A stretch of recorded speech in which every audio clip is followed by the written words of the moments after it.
Oh, good evening everyone. Looking for selling tayo, no? Check muna tayo ng news. Wala, ano to? Oh, this is my first entry. This is my first trade.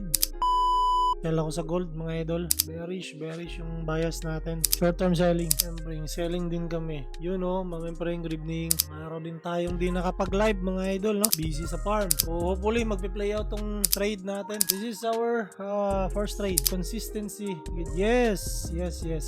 Ma'am Empring, napakalaking tulong yung consistency. No, when it comes sa discipline, consistent dapat tayo dun. Pagpasok natin sa market, decision making natin sa exit and entry, yan, dapat consistent din tayo dyan. So lang talaga makakapag-build up niyan. Yung coach, makakapag-guide yan. Pero at the end of the day, nasa sayo pa rin yan. Kung susundin mo o hindi, simple lang. Diba? Pero malaking tulong, disiplina natin. Without discipline, hindi ka magiging consistent.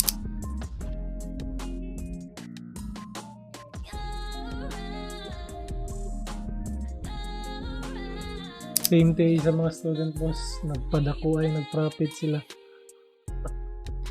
Mag-reverse bitaw. I-advise, secure profit na. Dili mag-sinirok. Sinagos na mga idol. Happy na, happy na. Secure ako ng profit. Close trade na ako mga idol. Close trade na ako. Nearing tipito na.